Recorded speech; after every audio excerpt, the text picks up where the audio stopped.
I believe in my own perspective, because I've interviewed enough people to try and get an understanding of it. And basically, when you break it all down, nobody actually knows what the fuck is going on. We're just speaking from the knowledge that we gather through books, documentaries, other people we come across. But when you actually break it all down, what is the true source? What do you think the true source is for a human being? Intuition. I think your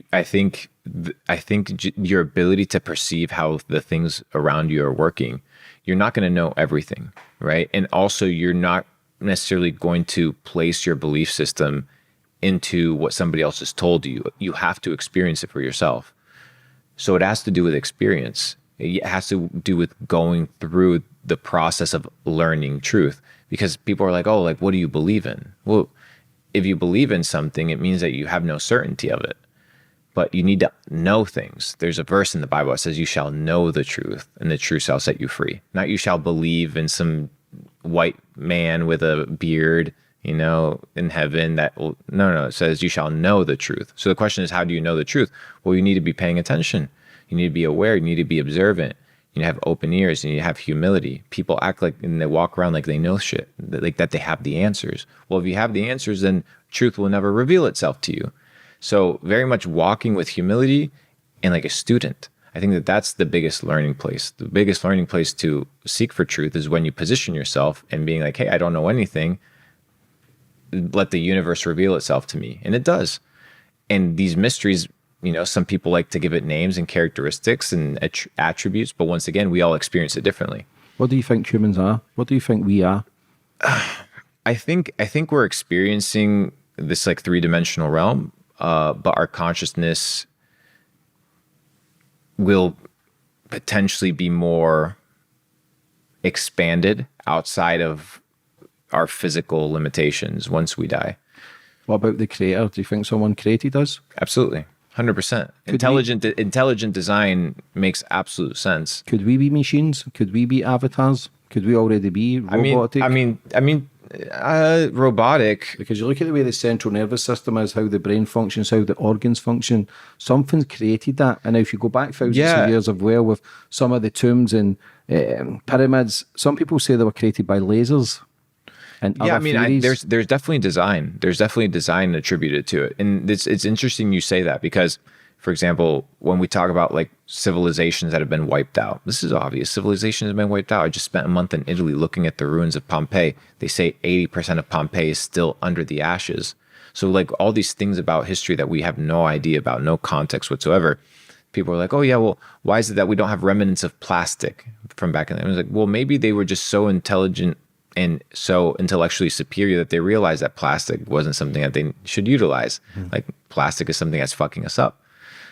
So I think that right now we are in a phase of rediscovering humanity. I think we're potentially in the dark ages still of knowledge, of how we operate and what our fullest capabilities and human potential is. If you were born, let's say you were in your people, right, were born into slavery for another nation, and it's a 600 or 700 year slavery period. Let's say you're born in year 300 of slavery. You're born into that. You have no context of freedom. You don't understand it. It's not been taught to you. You haven't been nurtured under it. It's not in your peripherals. You don't understand it. You may crave it, but you don't understand it because you were born a slave. We were born slaves. Look at the school system. Look at the music. Look at the food. Look at the propaganda. Look at the television. They're all tools of slavery, mass slavery. So when you look at all these things and you align it, you're like, whoa, hold a minute. Are they telling me that I'm free, but I'm not? Right? Are they telling me that I have free will, that I can act and choose what I want, but I'm persuaded by all these things around me that create a false identity? We were talking about everything's an illusion. You're sold that this is valuable. You're sold that this is valuable. You're sold that things are real. Right? These are beliefs.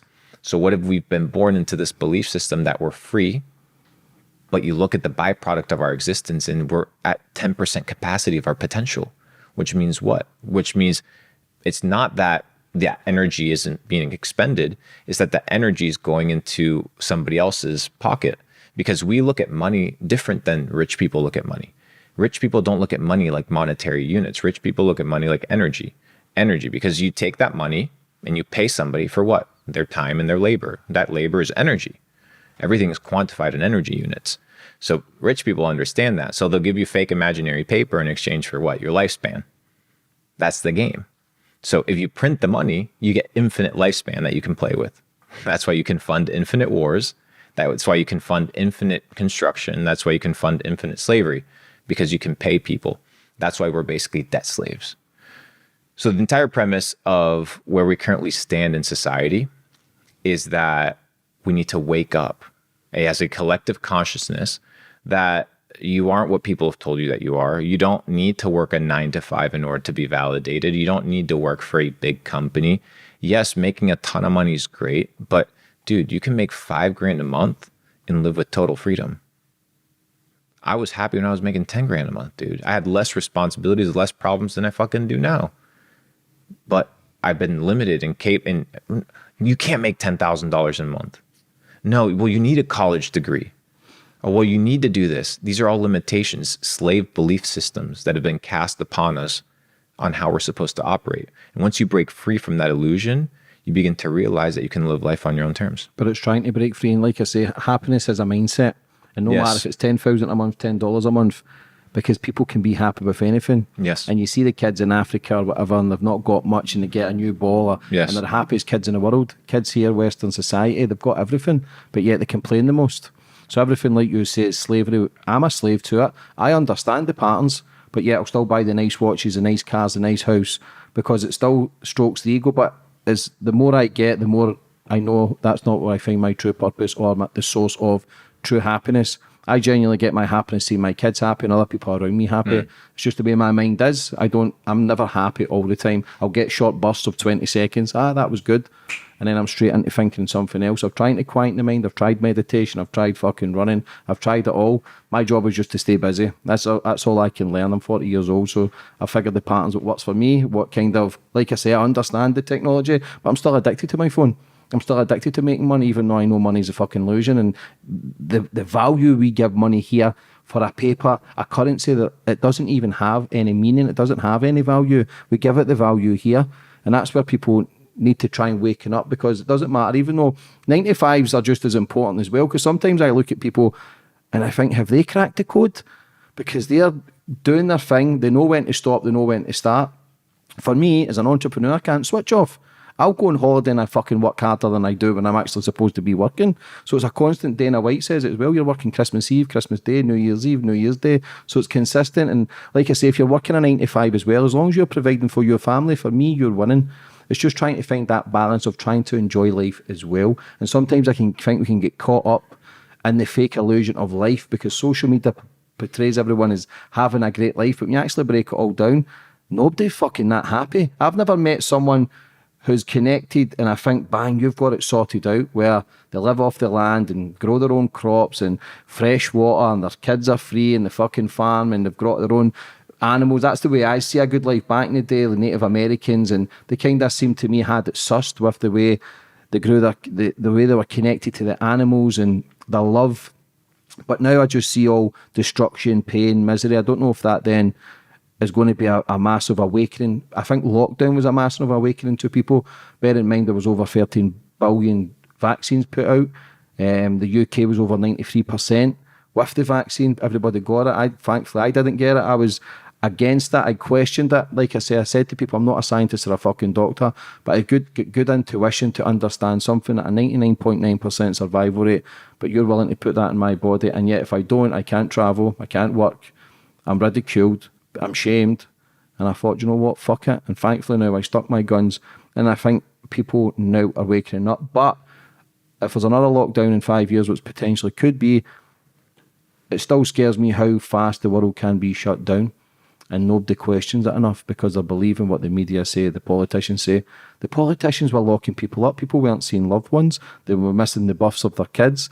People weren't getting the right treatments. And they were all partying at Christmas in fucking Downing Street, basically laughing at everyone. And yet people don't say anything. I'm surprised the streets aren't packed with protesters demanding fucking change. Because they're slaves. You need, that's what you need to understand. They're too busy to care. They can't care. They have debts. They have dictated their kids to school. They have their 9 to 5. They come back home. They're exhausted. They know that the world's fucked. They're in this loop. This is where success comes in.